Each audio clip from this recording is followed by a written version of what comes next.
Welcome, I did not see you there, casual observer.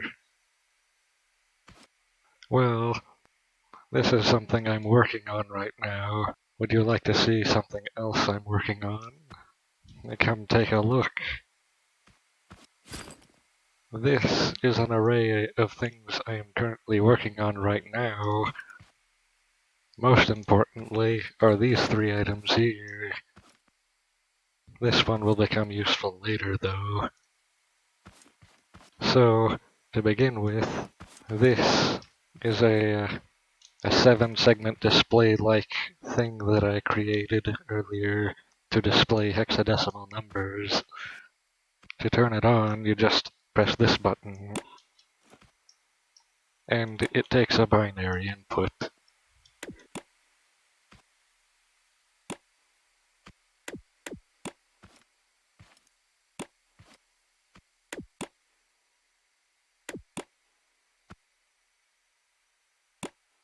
I did, of course, make my own font for this.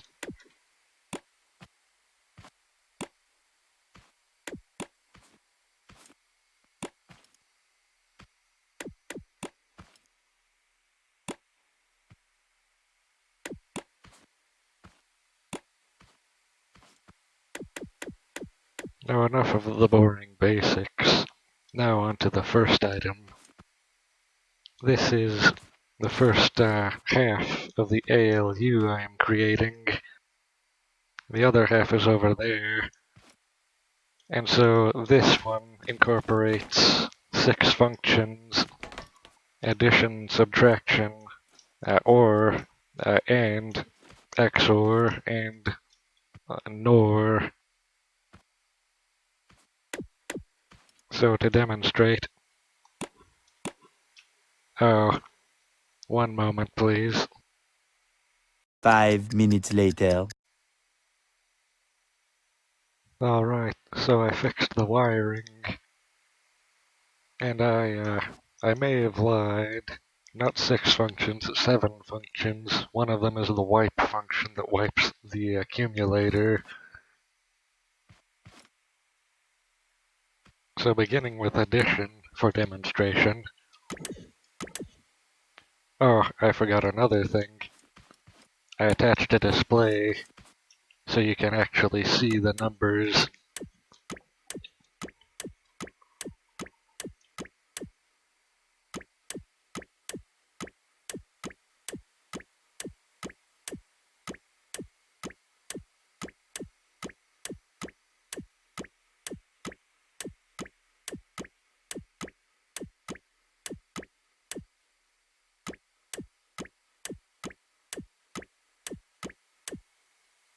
Well, that's probably enough addition for right now. Now to demonstrate the wipe function, because this is the perfect timing for it.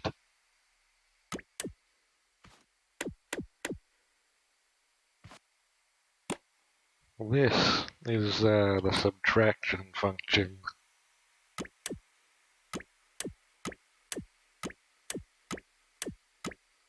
Notice how it immediately overflowed because it's subtracting from 0. Now to demonstrate adding to that.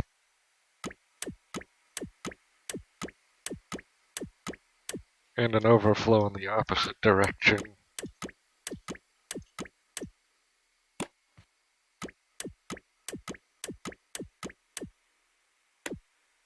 Well, addition and subtraction are pretty nice, but what about logical functions?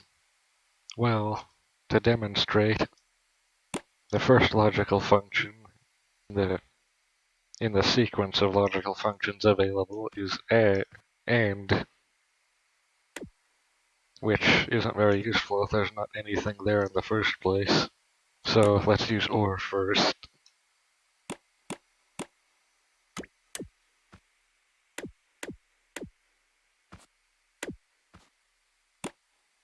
And according to AND logic, this is the only bit that should remain after this.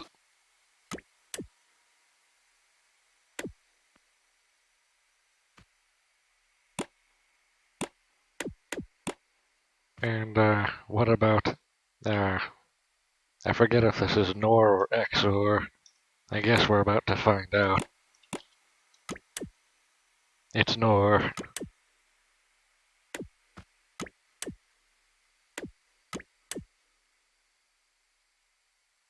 So this must be XOR.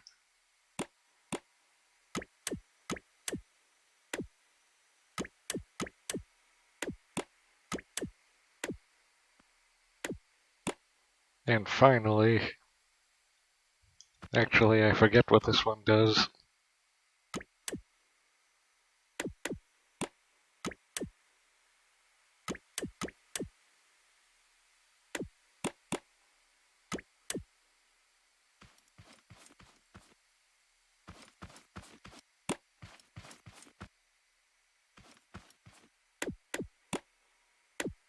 Strange.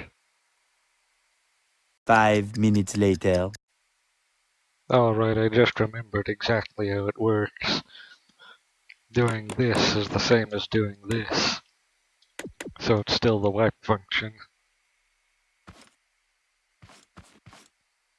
Moving on to this second half, it's actually a shift register, but not like the other one. This one is special if we're doing the logical bit shift operations.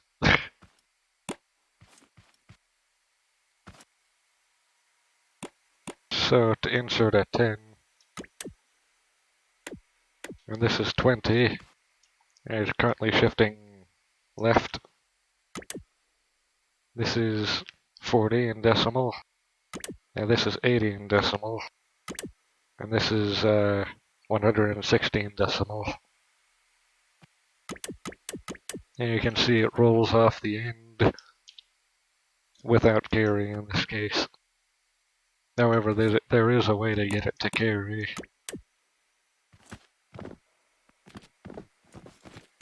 And that's the carry enabler bit.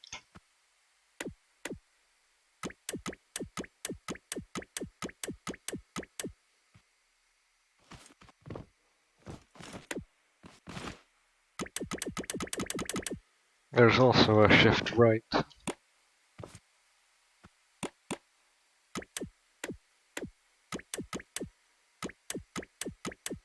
Both of these operations act as doubling and halving,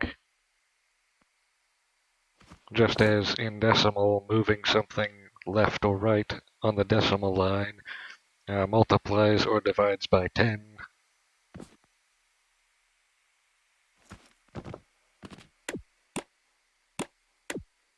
There's also this function here. I'm pretty sure it's a wipe function.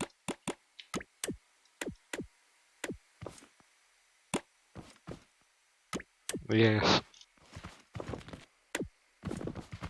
What else is there about this to demonstrate? Oh yes, there's one feature I added here. It makes it so that you can't input a new number until there isn't anything left in the register to simplify the software required to handle it.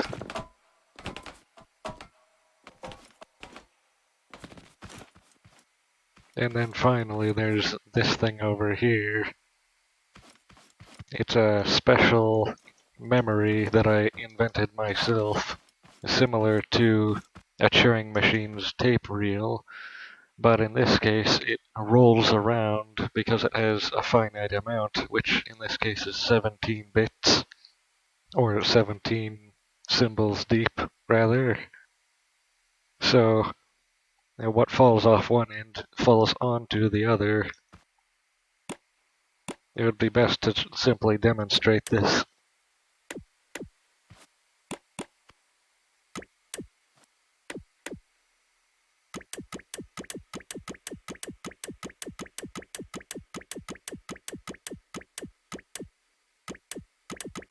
It actually works using two stacks.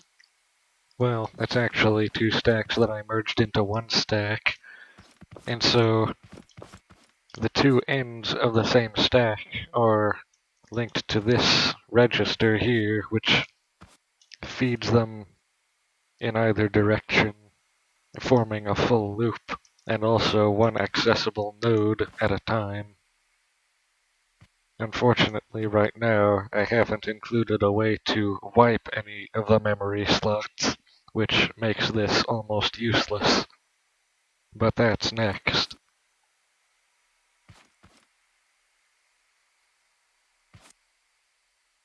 Oh yes, I remember now. These two components are what I made the first half of the ALU out of. This is a sort of optimized arithmetic unit, and this is an optimized logic unit. I actually realized that within the register, which I'm using for the accumulator, there is a natural XOR function, so I didn't even need this final piece here, which is XOR, and just replaced it with the function in the ALU. And I'm pretty sure that's everything for right now. Hopefully I can make something useful out of all of these components.